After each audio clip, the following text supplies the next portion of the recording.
असहाय परकमं महावीरं बन्धुदय सत्तजुतं ओघादेशे तवम् ओच्छम्। 8 प्रकृतियों में किस प्रकार बंटवारा होता है प्रदेशों का, उसी को गाथा में पढ़ते हैं। यहाँ पर बहुभागे समभागो अट्टन्नं होदि एक भागं हि उत्तकमो तत्तविबहु भागो बहुगस्य देवोदू। देने का विधान बताया।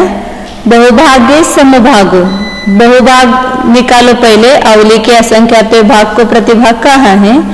संपूर्ण द्रव्य में समय प्रबद्ध में अवली के असंख्यात भाग का भाग दो, जो बहुभाग आएगा उसमें समान भाग करके दे दो, अट्टनम होती। फिर 8 प्रकृतियों को संभाग दो। फिर एक का भाग में जो एक भाग बचा उसमें उत्तकमो, जो क्रम बताया है, कौन सा क्रम बताया? हाँ, मतलब वेदनीय को सबसे ज्यादा, उससे कम मोहनीय को, उससे कम ज्ञानावरणादि, ज्ञानावरण दर्शन और अंतराय को, उससे कम नाम गोत्र और उससे कर्म कम आयु कर्म। ऐसे वो जो क्रम बताया है उसको देना। उसमें भी बहुभागो बहुगस्य देवो, एक भाग में भी जो बहुभाग है वो बहुत वाले को देना। जिसका ज्यादा बंटवारा है उसको पहले देना, फिर दूसरे नंबर पर जिसका है उसको देना, बहुभाग देना, और लास्ट में जो एक भाग बचा है वह कम वाले को देना, आयु कर्म को। ये अपन ने सब देखा है। और यहाँ पर ये मूल प्रकृतियों में ऐसे बंटवारा हो गया। अब वो मूल प्रकृति का जो द्रव्य उसको मिला है, फिर उसके बेटे हैं, एक कर्म के 8 बेटे और फिर उनके अपिस पोता है ना सब कर्म के, तो उनको भी बंटवारा करना पड़ेगा। वो अपने में उनमें बंटवारा होगा। तो मूल प्रकृति में जो पूरा द्रव्य पिंड द्रव्य मिला है उसका अपने उत्तर प्रकृति में किस प्रकार से भाग देता है वह बताते हैं आगे। 196 नंबर गाता है।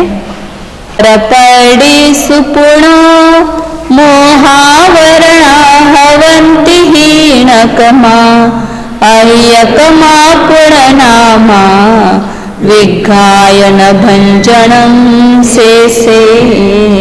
उत्तर प्रकृतियों में पुनः कैसा क्रम है बताया। मोह आवरणा हीन कमा हवंती, मोहने का जो द्रव्य उसके उत्तर भेदों में मिलेगा वह क्रम से हीन क्रम समझना। सबसे जो पहला है उसको ज्यादा मिलेगा, फिर आगे आगे कम कम कम द्रव्य मिलेगा। आवरण में भी वैसे ही, ज्ञानावरण और दर्शनावरण में सबसे जो पहला है ज्ञानावरण अति ज्ञानावरण, उसको ज्यादा द्रव्य मिलेगा, उससे शुद्ध ज्ञानावरण में कम, उससे अवधि ज्ञानावरण में कम, उससे मनपर ज्ञानावरण में कम और उससे केवल ज्ञानावरण में कम। इस प्रकार हीन क्रम उसका बताया। ऐसे दर्शनावरण में स्त्यान वृद्धि, निद्रा निद्रा, प्रचला प्रचला, प्रचला निद्रा, इसलिए क्रम बहुत महत्वपूर्ण है। जो कर्म है ना उसके क्रम से नाम याद करना, क्योंकि प्रदेश बंध का बंटवारा वैसे क्रम से मिलता है। मोहनीय में लेकिन आगे बताएंगे वो क्रम अपन जो बोलते वैसा नहीं है। अनंतानुबंधी, अप्रत्याख्यान और संज्वलन उसका दूसरा क्रम है। अनंतानुबंधी आएगा, फिर संज्वलन, फिर प्रत्याख्यानावरण, फिर अप्रत्याख्यान, ऐसा क्रम आता है द्रव्य देने में उसमें। और फिर उसमें भी लोभ माया क्रोध मान ऐसा होता है, वो आगे आएगा। अभी खाली उन्होंने जो क्रम है उसमें पहले को ज्यादा देना और आगे आगे कम कम कम देना, ऐसे क्रम से लेना।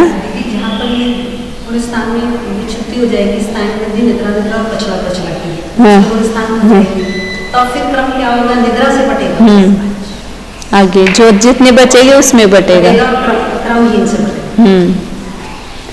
और अह्यकमा पुनः नामा विघा, और नाम कर्म और अंतराय में उल्टा क्रम है।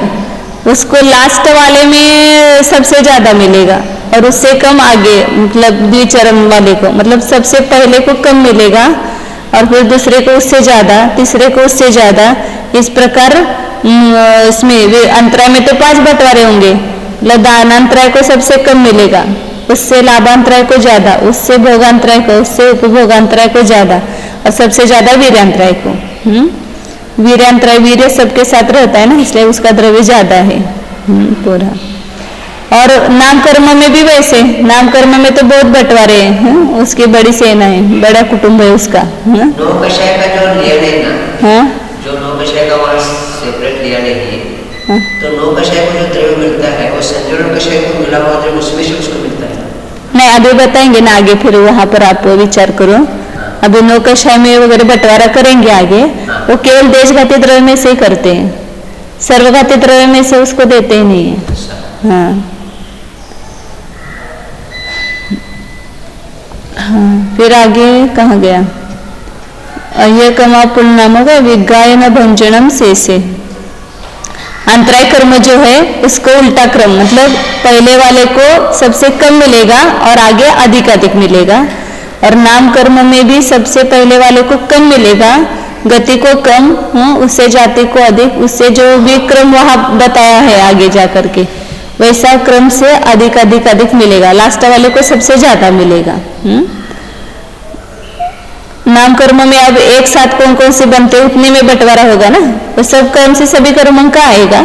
एक सामान्य सिंपल पहले नियम बताया कि मोहनीय ज्ञानावरण और दर्शनावरण में हीन क्रम से देता है, और नाम कर्म और अंतराय कर्म में अधिक क्रम से देता है। और से भंजनम न, बाकी के कर्मों में बंटवारा करने की जरूरत नहीं, एक ही पुत्र है, अभी लोगों को कहाँ बंटवारा करना पड़ता है, एक लड़का है बस हो गया, उसको बंटवारा करने की जरूरत नहीं, चार है तो बंटवारा करने की जरूरत है। ऐसे वेदनीय का जब भी बंध होगा या तो पूरा का पूरा साता वेदनीय को मिलेगा, और असाता का बंध होता है तो पूरा का पूरा साता को। ऐसे गोत्र कर्म में भी जो गोत्र कर्म में आया है पूरा उच्च गोत्र को या नीच गोत्र को, और आयु कर्म में भी चार में से किसी एक का ही बंध होता है तो पूरा का पूरा उसी को मिलेगा। इस प्रकार इस 3 में बंटवारा नहीं है, 5 में केवल बंटवारा है उसके उत्तर प्रकृतियों में। अब क्रम से बताते हैं।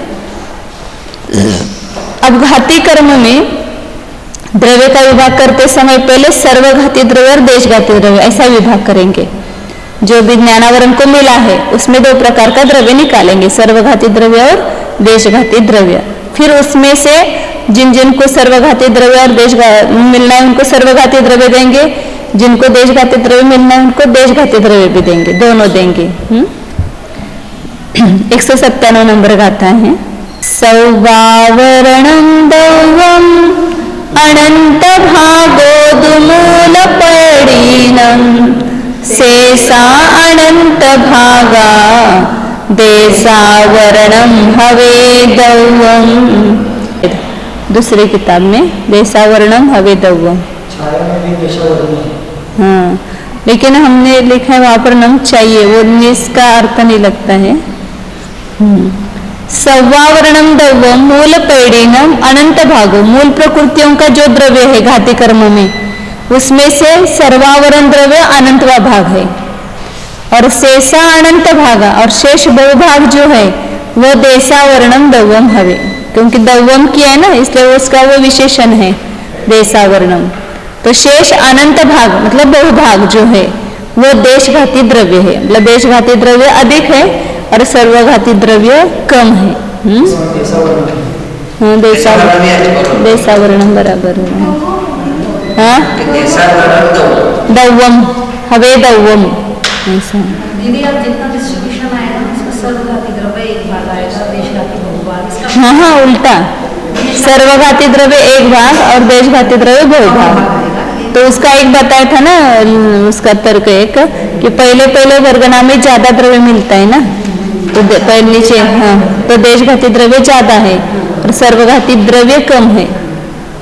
ऐसे वहां अपन ने कल स्पर्धक का बंटवारा किया था, सर्वघाती स्पर्धक ज्यादा है और देशघाती स्पर्धक कम है, ऐसा किया था। लेकिन यहाँ द्रव्य देंगे तो पहले अधिक द्रव्य दिया जाता है, इसलिए देशघाती द्रव्य अधिक आता है और सर्वघाती द्रव्य कम आता है। तो यहाँ देशघाती और सर्वघाती का बंटवारा किया केवल।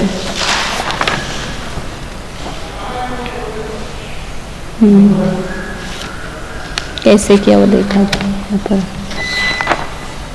जो घाती का द्रव्य है तो एक जैसे ज्ञानावरण है, ले लो पहला, तो उसका जो द्रव्य है समय प्रबद्ध और कुछ अधिक 8वां भाग, ऐसा सामान्य किया था ज्ञानावरण का। उसमें जो बहुभाग में जो एक भाग मिला था, एक भाग का बहुभाग वो अधिक किया है यहाँ पर।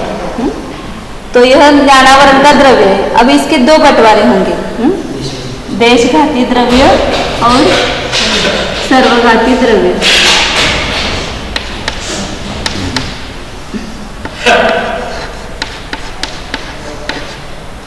ये ज्ञानावरण का द्रव्य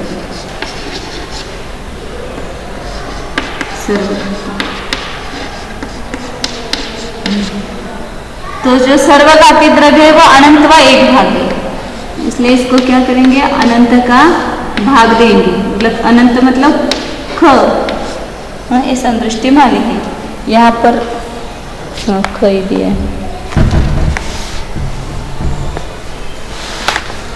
इतना ही। और देशघाती द्रव्य जो है वो भूभाग।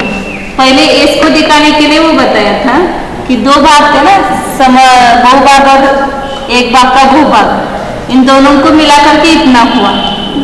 सवेरे दिखाया था जो बहुभाग का समभाग जो है वो कितना है, इसको 9 का भाग दिया, और ये समभाग का बहुभाग, बहुभाग का समान भाग, और इसमें जो एक भाग का बहुभाग है समय प्रबद्ध, और उसको 9 का भाग दिया, वो एक भाग था, वापिस इसको 9 का भाग दिया और 8 से गुना किया, ये एक भाग का बहुभाग। ये दोनों मिला करके द्रव्य होता है।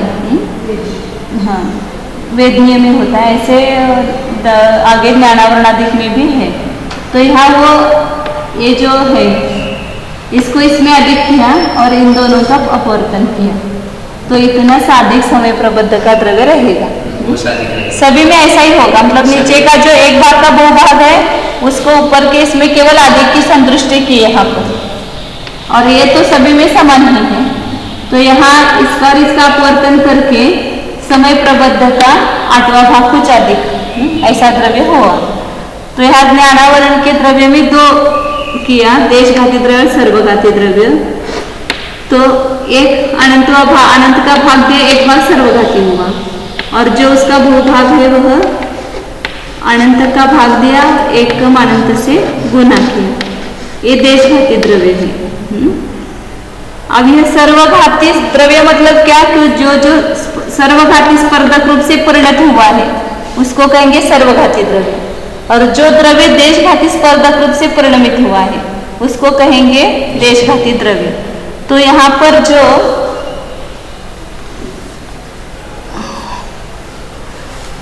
निषेक रचना हुई है उसमें जो अनुभाग की अपेक्षा से ये ज्ञानावरण का द्रव्य है, सभी पांचों मिलकर के है समझो यहाँ पर। तो इसमें एक हर एक निषेक में क्या होंगे, स्पर्धक रचना होगी। तो इसके अपन ऐसे आड़ा करते हैं, इसके उस वहां भले ऐसा निकाला हुआ है लेकिन वो ऐसा समझना कि ऐसा आड़ा है, तो स्पर्धक रूप से इसकी रचना की गई है। ये पूरा का पूरा द्रव्य स्पर्धक रूप से ऐसा है। मतलब इसमें जो सबसे सभी निषेकों में एक ऐसे स्पर्धक रचना होगी, चारों प्रकार के स्पर्धक होंगे। तो यहाँ जो आगे का सबसे लास्ट स्पर्धक किसका आएगा, शैल का आएगा। तो ये यहाँ पर अंतिम गुणहानि होगी, उसके नीचे द्विचरम गुणहानि होगी, ऐसे त्रिचरम गुणहानि, ऐसे एक एक शैल में अनंत गुणहानियां बनेगी, अस्थि में भी अनंत गुणहानियां होगी, दारू में भी अनंत गुणहानियां होगी, और लता में भी होगी। तो सबसे लास्ट के गुणहानि का जो द्रव्य आएगा वो शैल का आएगा। तो जो शैल का द्रव्य है अंतिम गुणहानि का वो कितना है, वो निकालने के लिए जैसे अपन यहाँ निषेकों में द्रव्य का बंटवारा करते हैं, ऐसे ही यहाँ स्पर्धकों में भी करते हैं। उसको अपन एक दो बार देखा हुआ भी है, जैसे वर्गना, पहली वर्गना, जगन स्पर्धक की पहली वर्गना, फिर दूसरी वर्गना, तीसरी वर्गना, ऐसे इधर से देखा है। अब यहाँ अपने को अंतिम गुणहानि का जैसे स्थिति का और इसका सेम निकालने का ये वो वैसा ही है, केवल यहाँ अनंत गुण हानियां बनती है और यहाँ केवल असंख्यात गुण हानियां होती है, क्योंकि स्थिति असंख्यातों में है और स्पर्धक जो है वो अनंतों में है। तो इसका अर्थ है कि वर्गना में कम कम द्रव्य होगा। यहाँ एक एक निषेक में बहुत द्रव्य होता है, यहाँ एक निषेक का सब वर्गनाओं में बंटवारा करना है, तो एक एक वर्गना में अनंत उसकी नाना गुण हानियां बनती है, क्योंकि इतने प्रकार की शक्तियां अलग अलग है, इसलिए अनंत स्पर्धक बने वहां पर। तो ये सबसे अंतिम गुण हानि जो है उसका प्रमाण कितना है, द्रव्य का प्रमाण वहां निकालना है। तो कितना है, तो जो यहाँ पर पूरा अपना समय प्रबद्ध का द्रव्य है उसमें क्या करना, अनुभाग की जो नाना गुण हानियां है उसकी जो अनन्याभ्यस्त राशि निकलेगी उस एक कम अनन्याभ्यस्त राशि से अपन भाग देंगे, तो यहाँ अंतिम गुण हानि का द्रव्य आता है। क्योंकि हमेशा अंतिम गुण हानि का द्रव्य निकालने के लिए क्या करते हैं, संपूर्ण द्रव्य को एक कम अनन्याभ्यस्त राशि से भाग देते हैं, तो अंतिम गुण हानि का द्रव्य आता है। वैसा ही क्या, तो यहाँ ये इसका द्रव्य कितना है, यहाँ पर ये है सामान्य रूप से, ये पूरा मिला करके है ना, शैल अस्थि दारू लता सभी, अभी बंटवारा करेंगे तब वो ये द्रव्य कितना होगा और ये द्रव्य कितना होगा वो निकालेंगे। तो यहाँ शैल की जो अंतिम गुण हानि है उसमें ये संपूर्ण द्रव्य में से इतना द्रव्य है, कुछ अधिक ये समय प्रबद्ध उसका 8वां भाग, मतलब ये एक कर्म का हुआ, और इसमें जो अनुभाग की नाना गुण हानियां हैं कितनी है वो अनंत है, और इतनी बार दो काम करके परस्पर गुना करेंगे अनंत बार, तो क्या होगी, उसकी अनन्याभ्यस्त राशि आएगी। तो अनन्याभ्यस्त राशि कैसे आएगी, उससे बड़ी आएगी, इसलिए अनंत गुणित है। तो ये उसके गुण हानि का आयाम हुआ, गुण हानियों का प्रमाण हुआ नाना गुण हानियों का, और अनंत गुणित अनंत, ये उसकी अनन्याभ्यस्त राशि हुई। इसके अनुभाग की अपेक्षा मतलब स्थिति की अनन्याभ्यस्त राशि अलग आती है और अनुभाग की अनन्याभ्यस्त राशि अलग आती है, क्योंकि स्थिति की गुण हानियां असंख्यात बनती है, तो उतनी बार अपन दो रखेंगे तो स्थिति की नाना अनन्याभ्यस्त राशि आएगी, और अनुभाग की अपेक्षा जब बंटवारा देखेंगे तो वहां अनुभाग की जितनी गुण हानियां बनती है उसको दो बार करके परस्पर गुणा करेंगे तो अनुभाग की अनन्याभ्यस्त राशि होगी। तो यह अनंत गुणित अनंत इतने अनन्याभ्यस्त राशि, तो इसमें एक कम करके भाग देंगे,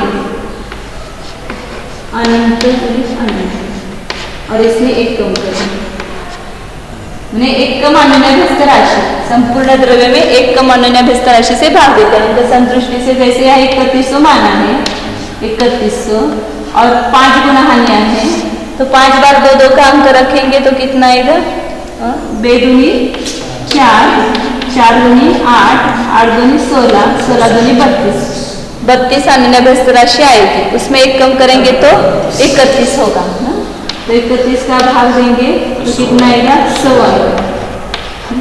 तो 31 100 ये क्या हो गया, अंतिम गुण हानि का द्रव्य हो गया, वो शैल की अंतिम गुण हानि होगी। अब उसके नीचे की जो गुण हानि है इसकी, तो वहां कितना द्रव्य होगा, इसका पूरे गुण हानि, ये पूरे गुण हानि का निकला, अंतिम गुण हानि का पूरा द्रव्य निकला। उसके नीचे की जो गुण हानि है इससे दुगुनी होगी, तो क्या करेंगे, यहाँ 2 से गुणा करेंगे, समय प्रबद्ध कुछ अधिक 1 घाती, बड़े बड़े निकल, फिर ये तीसरी गुण हानि है यहाँ पर से दुगुना, तो इससे दुगुना हो जाएगा, तो और एक बार 2 का गुना आएगा, उसके नीचे और 2 गुना हो जाएगी नीचे की गुण हानि। ऐसे गुण हानि दुगुनी होते होते वो शैल की अस्थि की गुण हानियां होगी। अब उसके नीचे दारू का 1 भाग और 2 भाग होगा, समझो ये दारू है, इसका यहाँ 1 भाग तक तो देशघाती स्पर्धक है और ये बहुभाग जो है वो सर्वघाती स्पर्धक है। तो यहाँ की गुण हानि का द्रव्य निकालते हैं, यहाँ जो दारू का भूभाग है उसकी जो अंतिम गुण हानि, इधर से अंतिम गुण हानि होगी, उसका द्रव्य कितना होगा, तो ऊपर से जितने भी गुण हानि है उतनी बार अपन 2 गुना करेंगे, तो ये इस गुण हानि का द्रव्य है। किसी भी गुण हानि का द्रव्य निकालना है आपको लास्ट से पांचवें गुण हानि का द्रव्य, चौथे गुण हानि का द्रव्य निकालना है। तो कैसे करेंगे? 3 बार 2 से गुणा। हाँ, 4 में से 1 कम करना, जो गुण हानि का अंक संख्या होगी उसमें 1 कम करके उतनी बार 2 का अंक रख करके परस्पर गुणा करेंगे और उससे इसको गुणा करेंगे, क्योंकि यार 2 गुनी हुई, 4 गुनी हुई, 8 गुनी हुई, 16 गुनी हुई। ऐसे जितने वो गुण हानियां हैं उसमें 1 कम करो और उतनी बार 2 का अंक रख करके परस्पर गुणा करेंगे तो यहाँ की गुण हानि का द्रव्य आएगा। तो दारू का जो भूभाग है उसकी पहली गुण हानि है, उसका द्रव्य निकालना है। तो अपन यहाँ जितनी गुण हानियां हुई, अनंतर गुण हानियां हुई है, इसलिए क्या करेंगे उसको अनन्याभ्यस्त राशि, मतलब यहाँ तक जो अनन्याभ्यस्त राशि आती है, मतलब अनन्याभ्यस्त राशि उसी को कहते हैं ना कि 2 का जितनी गुण हानियां है उतनी बार 2 का अंक रखो। तो यहाँ तक जो अनन्याभ्यस्त राशि हुई उसका आधा से गुणा करेंगे, 1 कम 2 करो, या अनन्याभ्यस्त राशि जो यहाँ तक हुई है उसका आधा करो। ये हमें दोनों का अर्थ एक ही हुआ ना। जैसे यहाँ अपने को 5 गुण हानि का निकालना है, तो 5 का गुणा करके उसका आधा करो। अच्छा, 5 बार 2 कर गुना करके उसका आधा करो, या 4 बार 2 करो, 2 का गुना करो। दोनों का अर्थ एक हुआ है ना। अभी आप बोले ना कि 6 गुना हानि है तो 3 बार 2 का गुना करना, या 4 बार 2 का गुना करके उसका आधा करो। अब जो 32 जो हो गया ना उससे हाँ, 32 है 5 गुण हानि का, और तो पहले गुण हानि का निकालना है तो क्या करना, 32 का आधा करो। 32 का आधा मतलब 16 से गुणा करेंगे, अंतिम गुण हानि के द्रव्य को 16 से गुणा करेंगे, मतलब अनन्याभ्यस्त राशि के आधे से गुणा करेंगे, तो वो उस गुण हानि का द्रव्य आता है। लेकिन किसी भी अपने को बीच की गुण हानि का निकालना है, वो जितने भी गुण हानि है उसमें 1 कम करके उतनी बार 2 का अंक रखकर परस्पर गुणा करेंगे, उतना गुणा किया कहो, या जितने अनन्याभ्यस्त राशि हुई उसका आधा से गुणा करो, दोनों का अर्थ एक ही है। तो यहाँ अनंत गुण हानियां हुई है, इसलिए अनन्याभ्यस्त राशि भी अनंत आई है, तो उसका आधा से गुणा करो। तो यहाँ जो अंतिम गुण हानि का द्रव्य है ये है, का भाग दिया, 1 कम अनन्याभ्यस्त राशि से भाग दिया, ये अंतिम गुण हानि का द्रव्य है। इसमें अनन्याभ्यस्त राशि यहाँ तक जो हुई वो कम ही हुई होगी ना, इसलिए 2 बार सर्कल नहीं रखा, 1 बार अनंत और उसको आधा किया। दीदी हमें तो इसे अंक से बता दो, हम कैच नहीं कर पाए आपका। 2 नाना गुण हानि 5 की 2 की पावर 5 करें, 32 100 पहली गुण हानि, ये 100 है और आपको पहले गुण हानि का निकालना है। ये तो 100 को अनन्याभ्यस्त राशि के आधे से गुणा करो। हाँ, तो ये 1600 आ गया, 1600 बस यही करना है। और अब यहाँ तक जो अनन्याभ्यस्त राशि हुई उसके आधे से अंतिम गुण हानि को गुणा करो, तो उतना ही द्रव्य आएगा ना वो। हाँ, और यहाँ आप जैसे हमें कम करके गुणा करो। हाँ, दोनों का यहाँ पर अब 32/2 से गुना करो, या 2 4 बार रख करके उससे गुना करो, 2 4 बार रखेंगे तो 16 ही आएगा ना। ठीक, 1600 से गुना, 1 2 कम होता है तो उसकी आधी संख्या आएगी ना। 1 गुना हानि कम करना अपन ने कहा तो वो आधा ही होता है ना, उससे पहले का सारा जोड़ 1 कम होता है। हाँ, तो यह दारू का बहुभाग हो गया यहाँ पर। बहुभाग का पहली गुण हानि का ये द्रव्य आया, ये शरीर की अंतिम गुण हानि का, फिर उसके नीचे की गुण हानि का 2 गुना, फिर उसके नीचे की 2 गुना करते करते जो दारू के बहुभाग की पहली गुण हानि है उसका यह द्रव्य आता है। कैसे आया वो पता है, अंतिम गुण हानि को जितनी यहाँ गुण हानि हुई है उतनी बार 2 का अंक रख करके गुना करो और उसका आधा करो, और उससे गुना किया अंतिम गुण हानि को। कितने को किसी भी गुण हानि का आपको निकालना है बीच की, तो ये पद्धति है कि उस गुण जहाँ वहां तक जितनी गुण हानि हुई होगी उतनी बार 2 का अंक रखकर गुना करो और उसका आधा करो, उससे अंतिम गुण हानि को अपन गुना करेंगे तो उस गुण हानि का निकलेगा। अब उसके नीचे दारू का एक भाग है और लता के ये बहुभाग स्पर्धक है, लता का पूरा है। तो यहाँ पर जो दारू का एक भाग है इसके नीचे की गुण हानि जो है उसका द्रव्य कितना होगा, इससे 2 गुना होता आ रहा है और गुण हानि में द्रव्य। तो ये दारू के बहुभाग की जो पहली गुण हानि उससे ये दारू के एक भाग के अंतिम गुना हानि है, उसका द्रव्य इससे 2 गुना हो जाएगा। इसलिए यहाँ पर इसको 2 से गुना किया। तो वही 2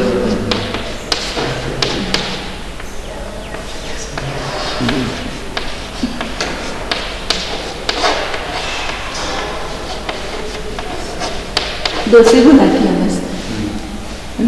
और उसके नीचे नीचे आएंगे तो उससे दुगुना दुगुना होता जाएगा। तो इस प्रकार ये एक भाग के अंतिम गुणा है, द्विचरम गुणा है उससे। और एक वहां पर नोट्स में ना 69 पेज नहीं 79 पेज है ना, तो द्विचरम गुणहानि का जो द्रव्य लिखा है ना वहां पर और एक बार 2 का गुना चाहिए। ये इसका चरम गुणहानि का हो गया दारू के एक भाग का, और द्विचरम गुणहानि का इससे 2 गुना हो जाएगा। तो ये 2 लिखा है ना वहां पर, और एक बार वहां 2 गुना चाहिए, ऐसे चाहिए। उसमें जो नकाशा दिया है ना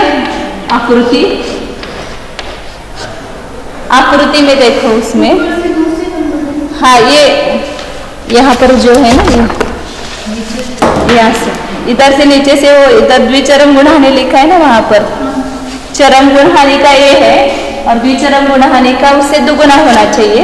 हाँ और एक बार 2 का गुना करो, और एक बार 2 करना चाहिए।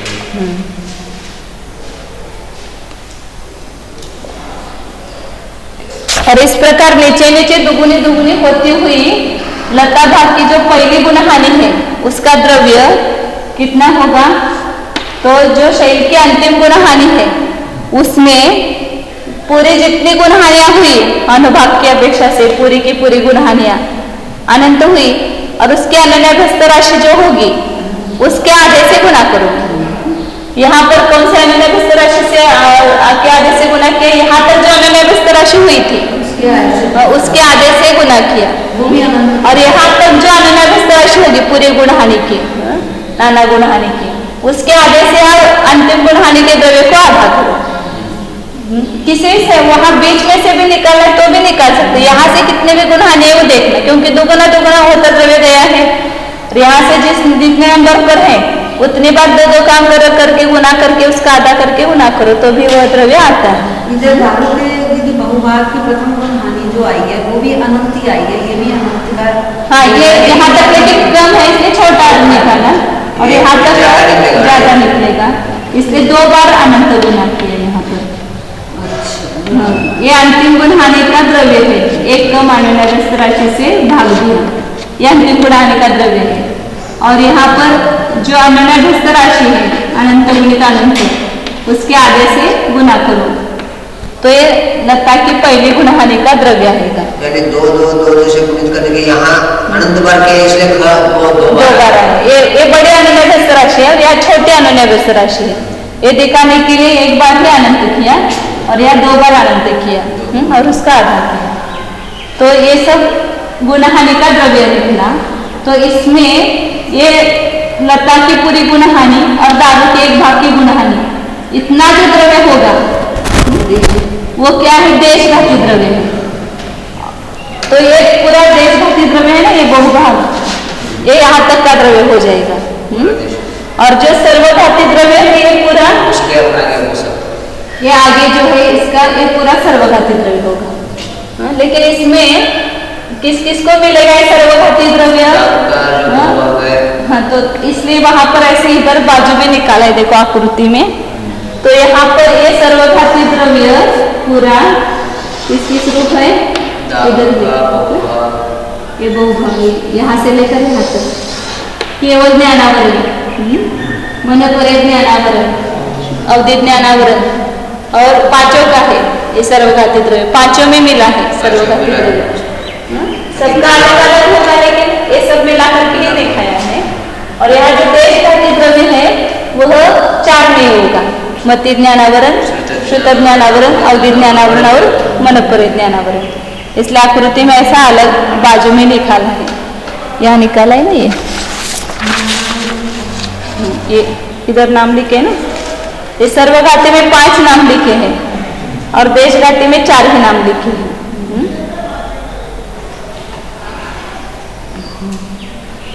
और ये दारू का एक भाग और ये दारू का बहुभाग निकालने के लिए ऐसा किया है। दारू को एक बार अनंत का भाग दे एक भाग हुआ और दारू को अनंत का भाग दे करके बहुभाग लिया, ये दारू का बहुभाग। तो यहाँ तक का द्रव्य वो देशघाती द्रव्य, वहां से आगे का द्रव्य सर्वघाती स्पर्धकों का द्रव्य सर्वघाती द्रव्य है। मैं अनुभाग डालू, किसमें डालेंगे अनुभाग? लेकिन सब में तो समान नहीं होता है ना, सब कर्म परमाणु में समान अनुभाग नहीं होता है। तो हाँ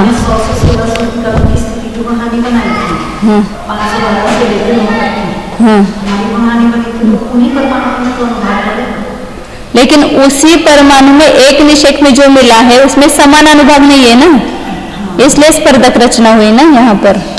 जैसे 512 पहले निषेक में आया तो उस 512 परमाणु में समान शक्ति नहीं है। पहले कुछ परमाणु में सबसे कम शक्ति है, किसमें दो एक एक अधिक है, फिर द्विगुणी है, त्रिगुणी है। इसलिए कहते हैं कि जीव के परिणाम के निमित्त से जो एक समय प्रबंध का बंध किया उसमें हर एक परमाणु की स्थिति समान नहीं है, भिन्न भिन्न है। एक ही समय में बांधा हुआ द्रव्य है, एक ही कषाय परिणाम से बांधा और एक ही योग से बांधा हुआ है, लेकिन सब कर्म परमाणु की स्थिति अलग अलग है। कोई पहले समय में, कोई आबादादिक एक समय, कोई आबादादिक 2 समय, आबादादिक 3 समय, इस प्रकार अंतिम निषेक तक बढ़ती हुई गई है। तो कर्म परमाणु आए तो एक ही समय में थे, लेकिन उनकी स्थिति अलग अलग बंधी।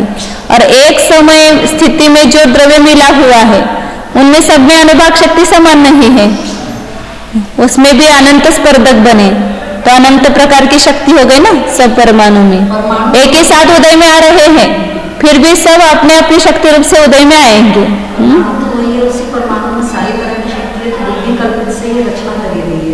बुद्धि कल्पित से मतलब वो उत परमाणुओं की शक्ति की अपेक्षा से रचना की ना। यहाँ पर इतने परमाणु में इतनी शक्ति, इतने परमाणु में इतनी शक्ति, इतने परमाणु में इतनी शक्ति, वो कुछ कोई डालता नहीं, वो अपने आप स्वाभाविक रूप से उसमें उस वैसी शक्ति आ जाती है। तो अभी जो अपन ने देखा उसी को गाथा के माध्यम से यहाँ पढ़ते हैं। ऊपर के गुणस्थान में अपन ने देखा जगन अनुभाग बंध, उत्कृष्ट अनुभाग बंध, तो उससे एक किसकी महिमा है? सब आत्मा की महिमा है, मतलब रत्नत्रय की महिमा है। रत्नत्रय प्रकट होगा तो ये सब घटित होगा, रत्नत्रय नहीं है तो सब विच्युति नहीं होगी, संवर नहीं होगा, उतनी प्रकृति की बंध विच्युति नहीं होगी और आगे का जगन अनुभाग नहीं बंधेगा, कम स्थिति नहीं बंधेगी। तो ये सब कम स्थिति बंध रही है, अनुभाग भी पुण्य पाप प्रकृति का कम बंध हो रहा है। ये सब महिमा रत्नत्रय की है। तो सब पढ़ना इसीलिए है कि रत्नत्रय करने से क्या क्या होता है, और करेंगे तो वो मिलेगा, नहीं तो बनाएंगे तो लड्डू मिलेंगे खाने को, और बनाएंगे नहीं तो कैसे मिलेंगे। 158 नंबर गाता है। देशावरणन्नुन्न दत्तंतु अनंत संखमेत्तंखु सवावरण धनट्ठम परिभागो हो दिघादीनम। अन्नोन्न भत्तंतु अनंत संखमेत्तंखु, देशावरण का द्रव्य लाने के लिए अन्योन्याध्यस्थ राशि जो है वो अनंत संख्या मात्र है, और सर्वावरण धनट्ठम परिभागो हो दिघादीनम, और सर्वावरण का द्रव्य लाने के लिए, धन लाने के लिए वह घातियों का प्रतिभाग होता है। मतलब वो अभी जैसे हमने बताया ना, अन्योन्याध्यस्थ राशि के आदेश से हमने गुना किया तो वहां तक वो सर्वघाती द्रव्य हुआ, और नीचे का जो देशघाती द्रव्य वो भी निकला। तो अन्योन्याध्यस्थ राशि उसका प्रतिभाग है। मतलब उस अन्योन्याध्यस्थ राशि से अपन पहले भाग देते हैं तो वहां पर अंतिम गुणानी का धन आता है, और फिर नीचे जितनी गुणानी हुई उस अन्योन्याध्यस्थ राशि से वापिस गुना करेंगे तो वहां पर जहां तक सर्वघाती द्रव्य वहां तक के अन्योन्याध्यस्थ राशि से गुना करेंगे तो सर्वघाती द्रव्य निकलेगा, और उसके नीचे देशघाती द्रव्य है। इस मतलब सर्वघाती द्रव्य और देशघाती द्रव्य लाने के लिए भाग बताया कि अन्योन्याध्यस्थ राशि है, और वह अनंत है। अन्योन्याध्यस्थ राशि कितनी है? अनंत है। अब यहाँ पर ज्ञानावरण के जो देशघाती द्रव्य और सर्वघाती द्रव्य है उसमें से किस प्रकृतियों को कितना मिलता है उसका बंटवारा देखना है। आवरण को मिला हुआ जो द्रव्य है ये है, और उसके अपने संदृष्टि से देखा कि देशघाती द्रव्य और ये सर्वघाती द्रव्य है। उसी प्रकार पहले अंत संदृष्टि से देखते हैं, फिर अर्थ संदृष्टि से देखेंगे, सरल होता है। तो ज्ञानावरण का द्रव्य समझो कितना मिला है, 1,50,000 मिला है, ऐसा समझो, मानो ऐसा। इसमें अपने को दो बंटवारा करना है, देशघाती द्रव्य और सर्वघाती द्रव्य। तो यहाँ अवली का संख्यात्वा भाग अपन ने 6 माना, 6 माना, तो 6 का भाग दिया, तो एक भाग जो है वह सर्वघाती द्रव्य है, एक भाग और बहुभाग है, एक भाग सर्वघाती और बहुभाग जो है वह देशघाती है। तो 1,50,000 में 6 का भाग दिया तो कितना आएगा, यहाँ पर बाजू में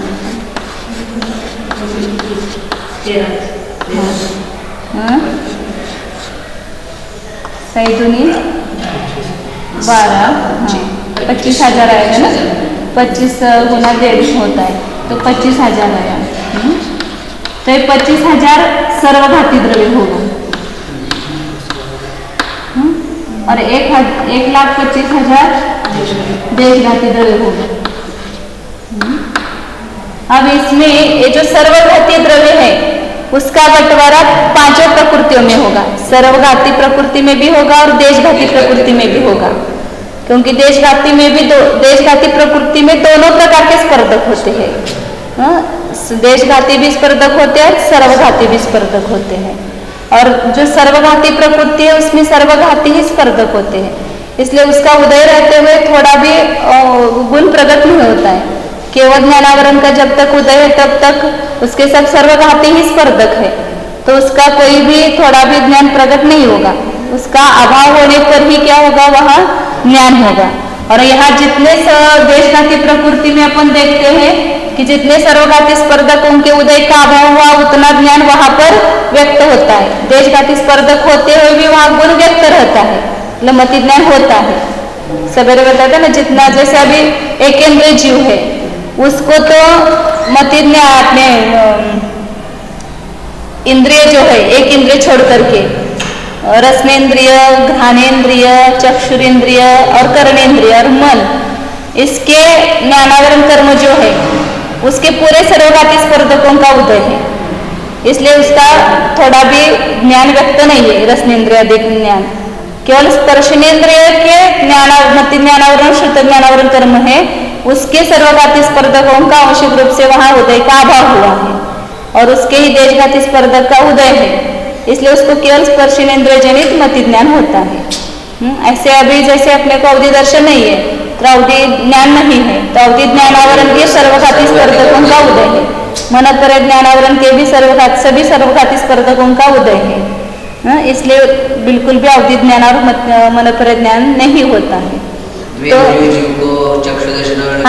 इंद्रिय जीव को घ्राणेन्द्रिय, चक्षुरेन्द्रिय और कर्णेन्द्रिय के सर्वघाती स्पर्धकों का उदय है, और चतुरेन्द्र से चक्षु तब तक वह चक्षु दर्शनावरण के भी सर्वघाती स्पर्धकों का उदय है। तो यहाँ जो सर्वघाती द्रव्य है उसका बंटवारा दोनों में करेंगे, दोनों में मतलब देशघाती और सर्वघाती प्रकृति में। तो सर्वघाती द्रव्य किसमें 5 में बंटवारे में मिलेगा, मति ज्ञानावरण, श्रुत ज्ञानावरण, ये ज्ञानावरण सब लगा ना, कभी कभी अपन वो कर्म को मति ज्ञान श्रुत ज्ञान ऐसा कर देते, लेकिन वो आवरण वहाँ है, ऐसा समझना।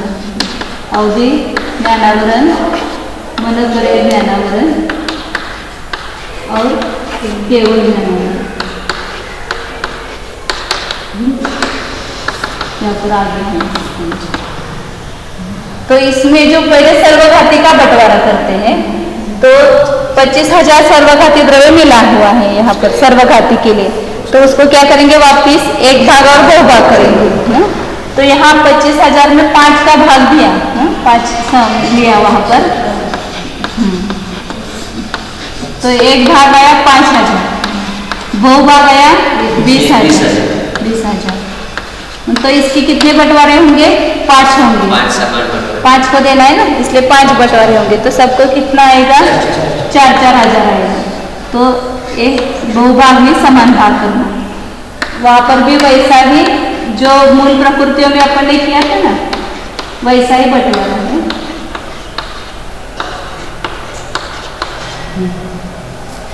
अब जो एक भाग बचा 5,000, इसमें वापस 5 का भाग देंगे और बहुभाग मति ज्ञानावर को देंगे, क्योंकि हीन क्रम है ना यहाँ पर, ज्ञानावरण दर्शनावरण मोहनीय में हीन क्रम है। तो सबसे ज्यादा मिलेगा मति ज्ञानावरण को। तो इसका 5,000 एक भाग है, इसको वापस 5 का भाग दिया तो 1,000 एक भाग आया और 4,000 बहुभाग। तो इसको वापस 4,000 मिला। फिर जो 1,000 रहा, इसको वापस 5 का भाग दिया तो कितना है? 200 आया। बहुभाग कितना आया? 800, वो शुद्ध ज्ञानावरण को दिया। फिर एक भाग 200 बचा, उसको वापस 5 का भाग दिया तो 40 एक भाग आया और 160 बहुभाग आया। और 40 जो है उसका वापस एक भाग 5 का भाग दिया तो 8 एक भाग आया, 32 बहुभाग आया।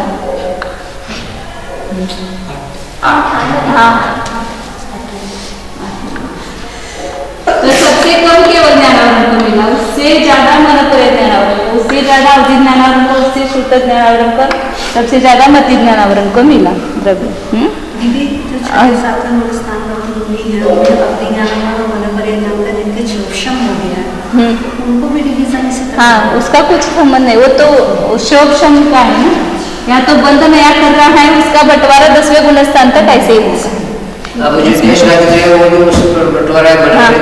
अब ये देशव्यापी द्रव्य कितना है? 1,25,000। इसका बंटवारा करेंगे तो 4 में ही करेंगे, केवल ज्ञानावरण को नहीं मिलेगा। केवल ज्ञानावरण को केवल सर्वघाती द्रव्य मिलता है, क्योंकि उसमें केवल सर्वघाती स्पर्धक ही होते हैं। कल परसों आपने बताया था कि संयुक्त प्रकृति में सर्व स्पर्धक देशघाती होते हैं। हाँ, वो देशघाती प्रकृति है, लेकिन देशघाती प्रकृति में भी सर्वघाती स्पर्धक। नहीं, इसलिए बोल रहे ना सम्यक्त और मिथ्यात्व को अलग रखो, बाकी सबका जो है वो सेम ये है। इसलिए मैंने उस दिन भी बताया था कि दर्शन होने की तीनों प्रकृतियों में मिलकर 4 प्रकार के स्पर्धक लगाना है। यह एक मति ज्ञानावरण में 4 प्रकार के स्पर्धक है, एक शुद्ध ज्ञानावरण में 4 प्रकार के स्पर्धक है, और वो मिथ्यात्व में तीनों में मिला करके फिर 4 प्रकार के स्पर्धक होते हैं। जब मिथ्यात्व का बंध होगा तो मोहने का जो द्रव्य मिलेगा वो मिथ्यात्व को ही, मतलब उसमें दर्शन मोहने में मिथ्यात्व को ही मिलेगा, तो वो सर्वघाती द्रव्य में से मिलेगा। उसका भी बंटवारा आगे बताएंगे मिथ्यात्व का। देशघाती प्रकृति में सम्यक्त प्रकृति छोड़ करके बाकी जो देशघाती प्रकृति है उसमें ऐसा बंटवारा करना। अब उसमें 9 कषाय में भी सर्वघाती बंटवारा नहीं मिलता है, वो एक प्रश्न है चिन्ह। हाँ, वो एक प्रश्न है। हाँ, बाकी उसमें भी सर्वघाती द्रव्य नहीं 17 को ही मिलता है, वो अभी आगे आएगा तब देखेंगे। अब यहाँ मति ज्ञानावरण का जो ज्ञानावरण का जो देशघाती द्रव्य है उसका बंटवारा 5 में ही मिलेगा। नाम के अनुसार 9 कषाय है, किंचित कषाय, इसलिए वहाँ सर्वघाती द्रव्य नहीं शायद। लेकिन स्पर्धक फिर नहीं बताना चाहिए। तो वो द्रव्य कहाँ से आया? उसके सर्वघाती स्पर्धक सर्वघाती द्रव्य से संजुलन से मिलेगा ना, संजुलन के जो बंटवारे में आए हैं। लेकिन उसको 9 कषाय को क्यों मिलेगा वो बंटवारे में? वो बंधते समय फिर ऐसा कहना पड़ेगा 9 कषाय में 2 ही प्रकार के स्पर्धक बंधे, ऐसा कहना पड़ेगा फिर। लता और दारू का एक भाग, उसका वो थोड़ा सा मिल जाएगा, वो बाद में मिल जाएगा। शंका जो मन में है वो उत्तर मिलता है। तो ये सर्वघाती का बंटवारा हुआ, और देशघाती द्रव्य भी साथ साथ में उसको मिल रहा है मति ज्ञानावरण को। तो हाँ, देशघाती 4 में जाएगा, 5 में नहीं, वो सर्वघाती 5 में गया। तो अब 1,25,000 है, इसका अपन एक भाग बहुभाग निकालो तो 5 का भाग दिया तो कितना आया? 25,000। और एक बहुभाग कितना हुआ? 1,00,000 हुआ। अब 1,00,000 के क्या करना है? समान भाग करना है बहुभाग के, तो 4 से भाग दिया तो 25,000 25,000 सबको मिलेगा, मतलब 4 को मिलेगा।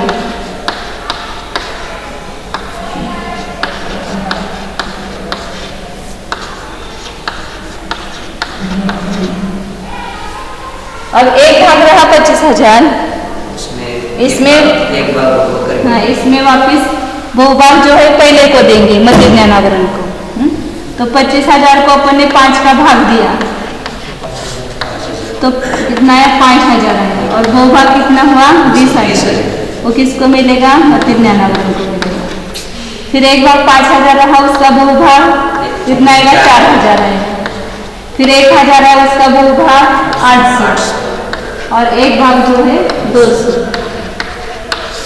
ऐसे हीन क्रम से बंटवारे में आएगा देशघाती द्रव्य भी। मतलब पूरा ये मध्य ज्ञानावरण के इतने द्रव्य से तो सर्वघाती स्पर्धक बनेंगे, और इतने द्रव्य से तो देशघाती स्पर्धक, लता और दारू का एक भाग स्पर्धक बनेंगे। ऐसे हर इसमें लगाना। एक इंद्रिय से लेकर सैन्य पचन की पर्याप्त तक ऐसे डिवीजन होगा, मतलब एक इंद्रिय जीव के भी ऐसे बंध तो सभी को होता है ना, बंध की अपेक्षा से तो सभी का सौनी पंचेंद्र में भी और अन्य में सब में होगा ना, डिवीजन होगा। अब इसी को अर्थ संदृष्टि से लगा लो वहां पर, ये सर्वघाती द्रव्य है। तो सर्वघाती द्रव्य में क्या करेंगे, एक भाग अलग रखेंगे, बहुभाग समान भाग करके देंगे। तो ये सर्वघाती द्रव्य है, समय प्रबद्ध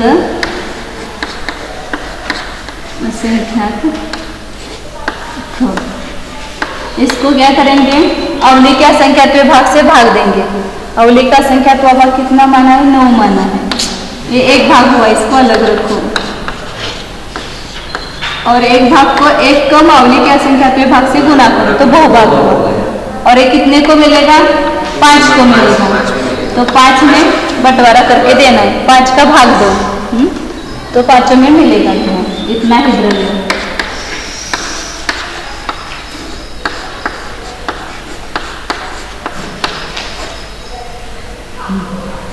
इतना ही अवधि ज्ञानावरण को, इतना ही मनपरि ज्ञानावरण को मिलेगा।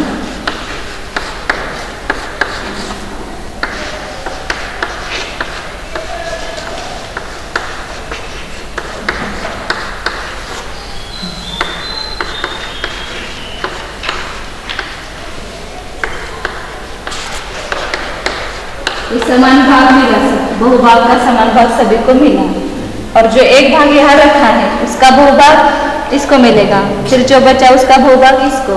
इस प्रकार बहुभाग यहाँ देना है।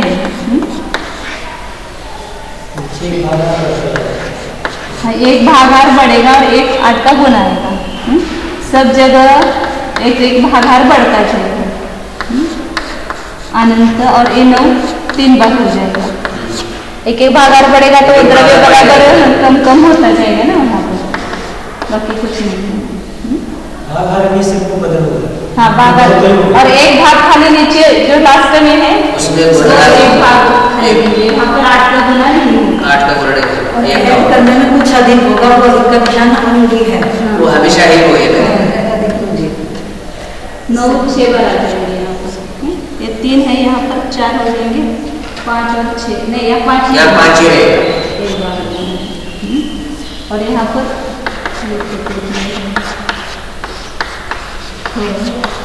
9 5 बार, और यहाँ 4 बार आएगा।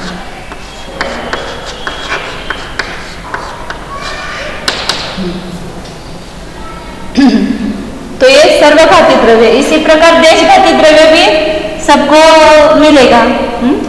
तो वहाँ देशघाती द्रव्य जो है 4 को ही मिलेगा, तो 4 ही समान भाग करना है, और जो एक भाग बचा उसका बहुभाग सभी को देना है। ये सब नोट्स में लिखा हुआ है। जगह ये 5 है, उसकी जगह 4 होगा, इसको तो मिलेगा ही। जो देशघाती द्रव्य है ना, यहाँ पर मिलता नहीं, तो यहाँ ऊपर सब जगह एक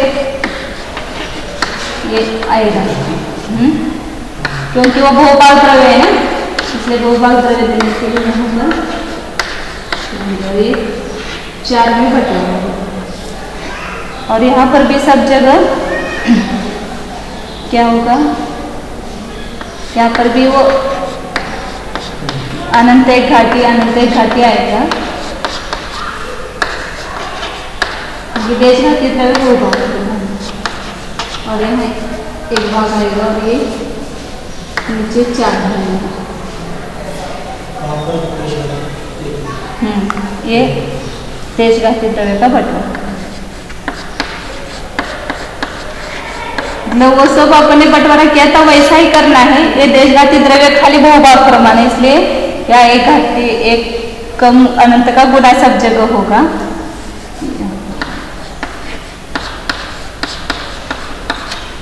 और यहाँ नीचे जो है वो 4 में ही मिलना है, इसलिए वो वहाँ नीचे ऐसे होगा। हाँ, यहाँ 4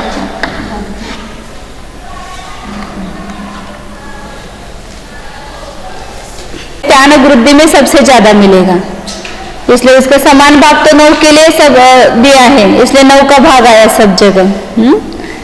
और मतलब क्रम क्या रहेगा, स्थान वृद्धि, निद्रा निद्रा, प्रचला प्रचला, निद्रा प्रचला, फिर चक्षु दर्शनावरण, अचक्षु दर्शनावरण, अवधि दर्शनावरण और केवल दर्शनावरण।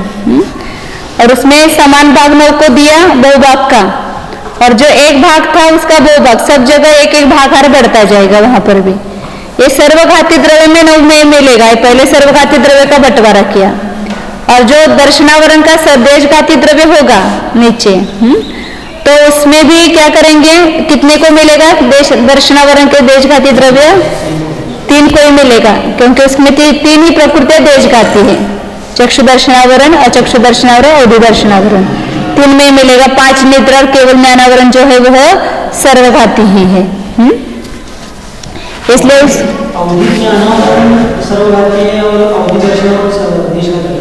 नहीं, अवधि ज्ञानावरण भी देशघाती है और अवधि दर्शनावरण भी देशघाती है। हाँ, दोनों भी देशघाती है। उसको दोनों प्रकार के द्रव्य मिला, सर्वघाती द्रव्य भी मिला और देशघाती द्रव्य भी मिला। तो नीचे जो है देशघाती द्रव्य का बंटवारा दिखाया है नोट्स में, नीचे है ना देशघाती द्रव्य का बंटवारा दिखाया है। वह समान भाग बहुभाग है, उसका फिर वापिस बहुभाग अवली के असंख्यात भाग का भाग दे करके बहुभाग लिया। आप देख रहे हैं ना उसमें नोट्स में, देखो तो 3 का भाग दिया तो समान 3 भाग हो गए, चक्षु दर्शनावरण, अचक्षु दर्शनावरण और अवधि दर्शनावरण को। और फिर बहुभाग के समान भाग किए देशघाती द्रव्य में। फिर उसका जो एक भाग रहा उसका बहुभाग जो है वो चक्षु दर्शनावरण को दिया, फिर एक भाग का बहुभाग अचक्षु दर्शनावरण को दिया, और जो एक भाग बचा वह अवधि दर्शनावरण में दिया। मतलब जैसे ज्ञानावरण का बंटवारा सेम दर्शनावरण का वैसा ही बंटवारा है, केवल वहां सर्वघाती द्रव्य 9 में मिलेगा और देशघाती द्रव्य 3 में मिलेगा। इतना ही फर्क है। अब ये इस प्रकार चक्षु दर्शन मति ज्ञानावरण, श्रुत ज्ञानावरण है, मति ज्ञानावरण, ज्ञानावरण और दर्शनावरण का बताया। अब अंतराय कर्म का विभाग बताते हैं। तो अंतराय कर्म में क्या होगा, 5 प्रकृति देशघाती है, 5 की 5 प्रकृति देशघाती है, तो उसमें बंटवारा जो है वो आदि क्रम से है, उल्टा होगा वहां पर क्रम। मतलब यहाँ वीर्यांतराय आएगा, ज्यादा सबसे द्रव्य वीर्यांतराय को मिलेगा, फिर उपभोगांत नहीं, वीर्यांतराय उपभोग आता है ना, उपभोगांतराय, फिर भोग, लाभ, फिर दान।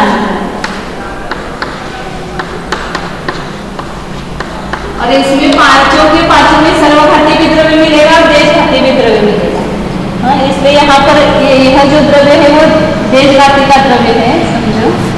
तो यहाँ पर 5-5 का भाग है, 5 में बंटवारा करना है ना। सेम यही सब रहेगी संदृष्टि, क्योंकि उसकी भी बहुभाग की संदृष्टि ऐसे ही रहेगी। अब वो देखो तो ऐसे ही रहेगी। और यह दानांतराय में भी 2 भाग का समान भाग मिलेगा। ये पहले लिखना चाहिए इसे, तो गुणकार में कहीं पर आगे पीछे हुआ तो चलता है। ये समान भाग के बहुभाग और जो एक भाग है उसमें बहुभाग वीरांतराय को मिलेगा। फिर एक भाग का बहुभाग यह है वो भोगांतराय को, फिर एक भाग का बहुभाग भोगांतराय को है 9-4 बार ही होगा। और यहाँ पर जो एक भाग का बहुभाग है 9-5 बार और यहाँ 8 का गुना कर दीजिए।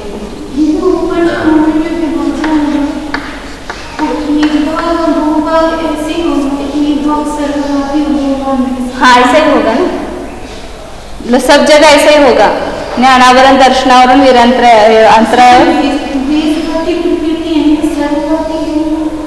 तो उसमें लेकिन द्रव्य दोनों प्रकार के होंगे ना, स्पर्धक दोनों प्रकार के होंगे ना।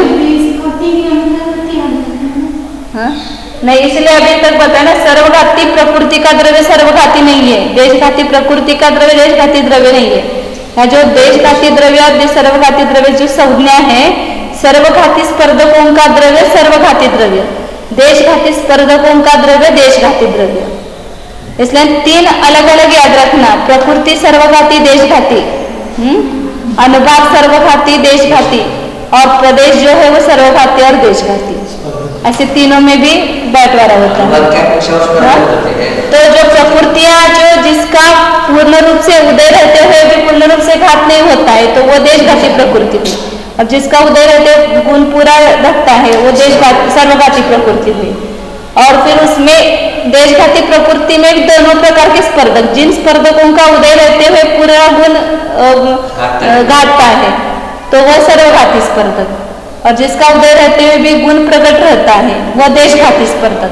तो उसमें लता दारू ये देशघाती स्पर्धक और बाकी की सर्वघाती स्पर्धक। तो एक ही प्रकृति देशघाती, लेकिन स्पर्धक दोनों प्रकार के पाएंगे उसमें, लता दारू अस्थि शैल। तो उसमें जो सर्वघाती स्पर्धक में जितना द्रव्य मिला उसको सर्वघाती द्रव्य कहेंगे, देशघाती स्पर्धकों में जितना द्रव्य बंटवारे में आया वो देशघाती द्रव्य कहेंगे। तो देशघाती स्पर्धकों में द्रव्य ज्यादा होता है क्योंकि वह पहले वर्गणाओं में द्रव्य अधिक मिलता है और आगे चयहीन क्रम से कम होता जाता है। तो सर्वघाती द्रव्य कम है, इसलिए अनंत भाग सर्वघाती द्रव्य है और अनंत बहुभाग देशघाती द्रव्य है। अभी नहीं आपको क्लियर हुआ? तो एक प्रदेशों में ही किया ना ये बंटवारा। ये तो देश द्रव्य मतलब क्या है, प्रदेश ही होते हैं ना, या द्रव्य का अर्थ परमाणुओं की संख्या, प्रदेश कहो, पर प्रदेश मतलब भी कर्म परमाणु ही लेना है और द्रव्य मतलब भी कर्म परमाणु का पुंज ही लेना है। तो उसी का बंटवारा किया। तो देशघाती प्रकृति में दोनों प्रकार के स्पर्धक है, इसलिए दोनों प्रकार का द्रव्य उसमें होगा। जहाँ देशघाती प्रकृति व दोनों प्रकार के स्पर्धक होंगे। जैसे देखा जाए तो प्रदेश अपने में सर्वघाती देशघाती नहीं है, उसमें जो अनुभाग डाला उससे इसलिए वो अनुभाग डाला है, उसका भी नाम वो मिल गया ना, मिल गया भोगान। तो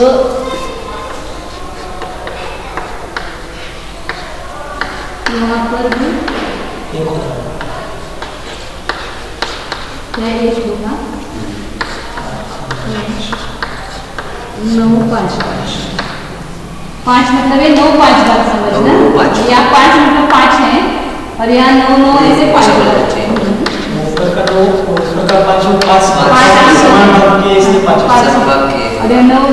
9-4 बार ऐसा, और 9-5 तो बहुत बार लिखना पड़ता है, ऐसा भी लिखने की पद्धति समझना चाहिए क्या 5 और 1 5 क्या ऐसा। इस देशघाती द्रव्य अंतराय कर्म में देशघाती द्रव्य का बंटवारा होगा और ऐसे ही सर्वघाती द्रव्य का 5 में ही बंटवारा होगा। उसमें केवल ये निकल जाएगा, यहाँ पर बहुभाग जो है ना वो निकलेगा, एक पूरा देशघाती द्रव्य हो जाएगा, ये सर्वघाती हो जाएगा। वो बहुभाग में द्रव्य है देशघाती में, इसलिए वो एक घाती ऊपर आया था और ये पूरा खाली एक कम अनंत निकाल देते तो वही पूरा देशघाती द्रव्य बन जाता है, मतलब कम द्रव्य आए, लेकिन वो बंटवारा वैसा ही होगा क्योंकि 5 में ही उसका बंटवारा होना है। तो इस प्रकार वीरांतराय का द्रव्य सबसे ज्यादा आएगा, उससे उपभोगांतराय का कम, उससे भोगांतराय का कम, उससे लाभांतराय का कम और उससे दानांतराय का कम आएगा। तो 99 नंबर गाता है। 58 हो गई ना, 158, हाँ। सर्वावरणं दौवं विभजन नित्यं तु उभयपदेषु देशावरणं दौवं देशावरणेषु नेविदरे। वो अभी क्या वो ही बताया उन्होंने, सव्वावर्णम दवम उभय पदेषु विभजनिज्जम। ज को भी ज है क्या, विभजनिज्जम है क्या, विभजनिज्जम है, ज है। तो जो सर्वघाती द्रव्य है, सर्वावरण द्रव्य, उसी को सर्वघाती द्रव्य अपन कहते हैं, वो उभय प्रकृतियों में विभाग करना चाहिए। उभय प्रकृति मतलब तेजघाती प्रकृति और सर्वघाती प्रकृति। उल्टा हो गया, हाँ बराबर है कि, हाँ बराबर है। सर्वघाती द्रव्य देशघाती प्रकृति और सर्वघाती प्रकृति दोनों में मिलता है। और देशावरणम द्रव्यम, जो देशावरण द्रव्य है मतलब देशघाती द्रव्य है, वह देशावरणेषु केवल देशघाती प्रकृति में ही मिलता है, न एव इधरे, दूसरे मतलब सर्वघाती प्रकृति में नहीं मिलता है। देशावरण का अर्थ देशघाती समझना, सर्वावरण का अर्थ सर्वघाती। विभंज है किया है क्या, हाँ वो दोनों हो सकता है ऐसे, क्योंकि वह प्राकृत में जब आता है ना तो वहाँ द्वित्व एक ही अक्षर का वो 2 बार द्वित्व करते हैं। विभजनिज्जम का भी अर्थ हो सकता है, विभंजनिज्जम का भी हो सकता है। यहाँ विभजनिज्जम का मतलब क्या ले रहे हैं? दो विभाग करना चाहिए, विभजनीयम ऐसा वो संस्कृत करेंगे तो उसका विभजनीयम ऐसा होगा। अब उसका कैसा विभाग करना वही आगे बताया 200 नंबर की गाथा में। बंधाणम होदि एक भागम्नि उत्तकमो तत्तविबहु भागो बहुगस्य देवोदु। समभागो, बहुभाग में समान भाग करना।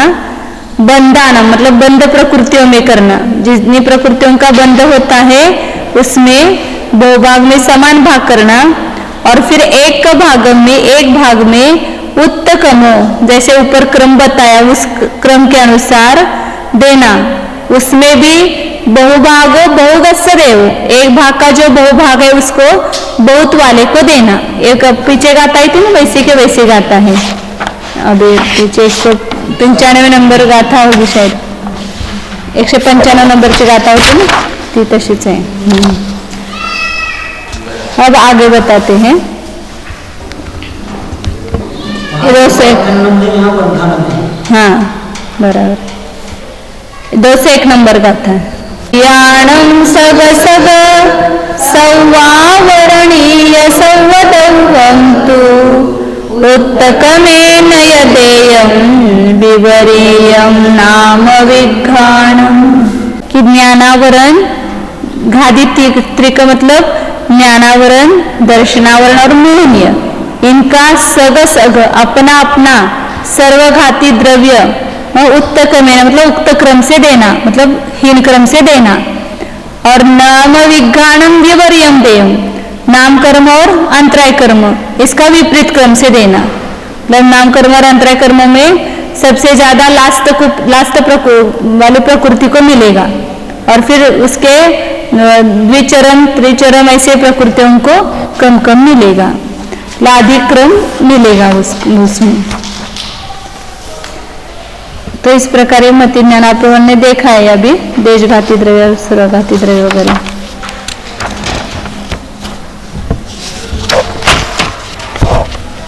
अब मोहे का आगे बताते हैं। मोहे मिच्छतादि सत्तरसनं तुदिच्यतेहीनं संजलनाणं भागे वहोदिपणनोकसायाणं। मोह में मिथ्यात्वादी जो प्रकृतियां है उसमें 70 रसन मतलब 17 प्रकृतियां जो सर्वघाती है उसमें वो 70 रस प्राकृत में 70 रस आता है,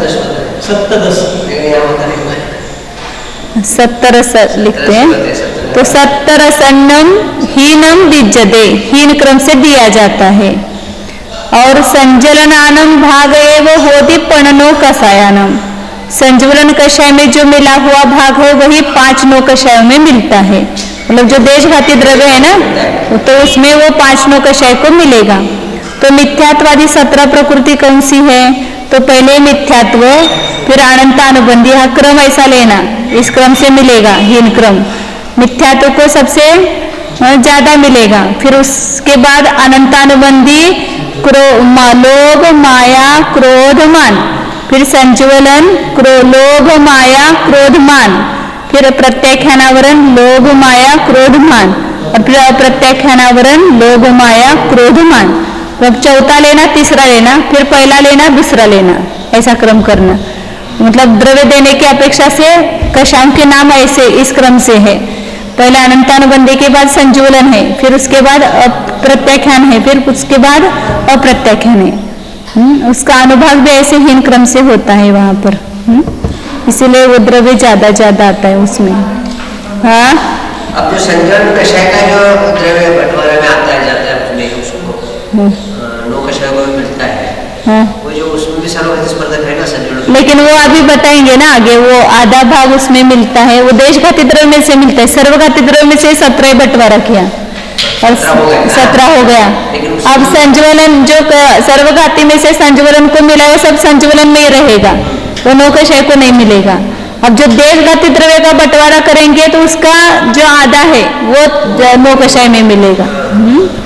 ऐसा उसका कुछ होना चाहिए, वो संज्वलन को आप कहते हैं ना सर्वघाती, उसमें वो मिलता हुआ कुछ है, लेकिन ऐसा वो 17 में से वो नहीं दिया, मतलब सर्वघाती द्रव्य में से डायरेक्ट नहीं दिया है उसमें। अब ये 17 प्रकृतियों को सर्वघाती द्रव्य क्रम से मिलेगा, और 5 नौ कषायों का जो भाग है वो संज्वलन का भाग ही है।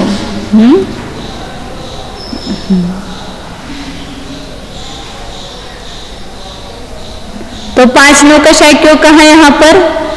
कषाय कितनी है? 9 कषाय 9 है, लेकिन एक समय में जो बंटवारे में मिलेगा बंध जो होगा वो 5 ही प्रकृतियों का होगा। 3 वेद में से किसी एक वेद का बंध होगा, हास्यरति या शोकार्ति में से एक युगल का होगा, और भय और जुगुप्सा, ऐसे 5 प्रकृति का बंध होगा। इसलिए एक समय अपने को बंटवारा करना है, 5 का ही करना है, 9 का नहीं करना है। हम 5 का बंटवारा करेंगे। अब आगे उसका और बताते हैं। जो एक देशघाती द्रव्य है ना, उसमें से किसमें कितना है वो बताते हैं।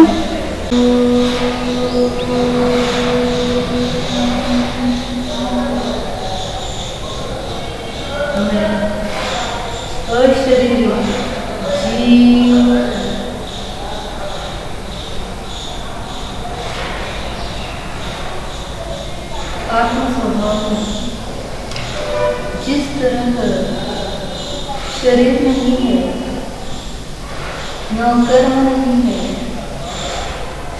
उसी तरह द्रव्य कर्म भी नहीं है।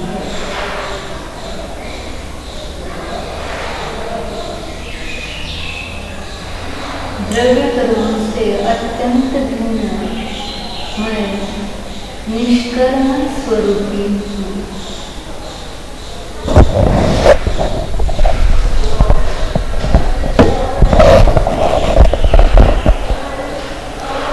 निज आत्म स्वभाव वही मेरे लिए एकमेव योग्य है, उसके अतिरिक्त अन्य सब मेरे लिए अयोग्य है।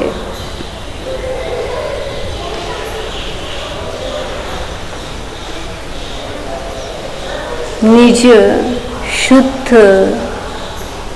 जीव द्रव्य ही योग्य है, इसके सिवा अन्य सब द्रव्य मेरे लिए अयोग्य है।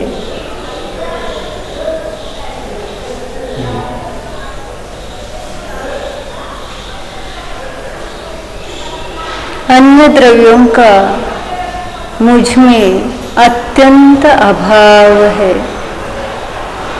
मैं परद्रव्य का नहीं, परद्रव्य मेरा किंचित भी नहीं है। निज स्वतंत्र अस्तित्व को जानो।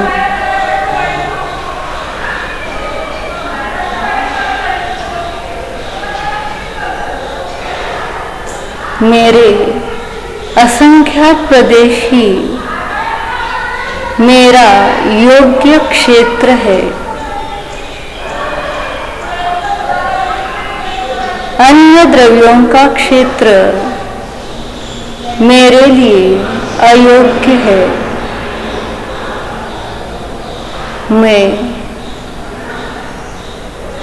नित्य अपने असंख्यात प्रदेशों में ही रहने वाला हूँ।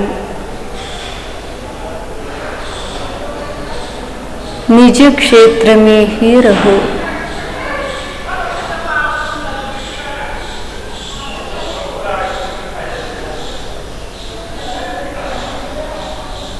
निज अस्तित्व अनादि अनंत है। यही मेरा स्व का योग्य काल है।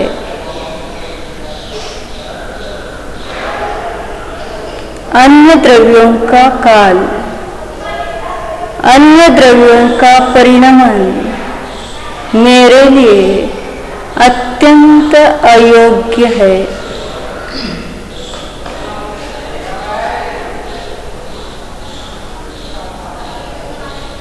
मैं हूँ, अनादि अनंत हूँ, अविनश्वर हूँ, अक्षय हूँ।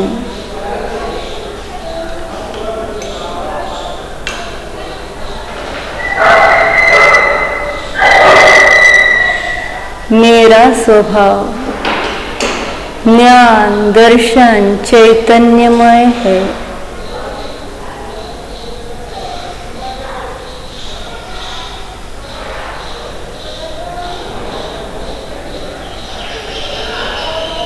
यही भाव योग्य है।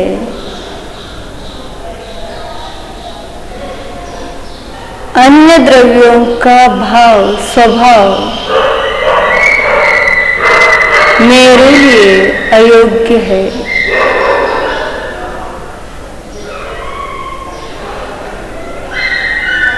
प्रत्येक द्रव्य अपने स्वभाव से त्रिकाली है।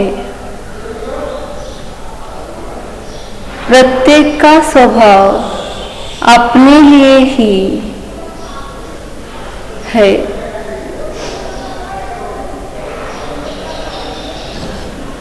मैं अपने स्वभाव से अनादि अनंत हूँ।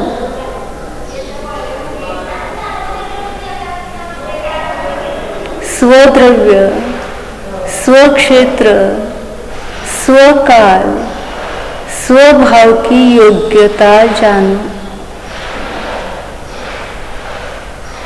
मुझे परद्रव्य, परक्षेत्र, परकाल, परभाव की अपेक्षा ही नहीं है,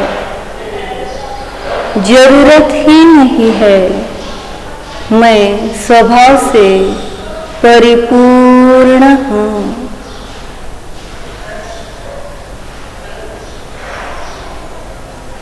निरपेक्ष हूँ,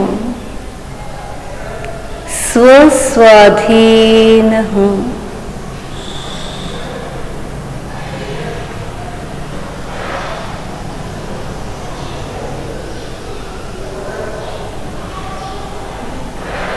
निरालंब स्वरूपोऽहम्।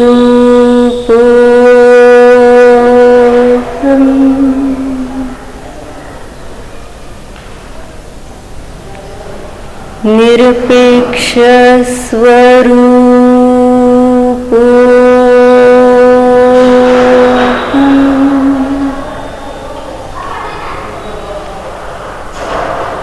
स्वतंत्र स्वाधीन स्वरूप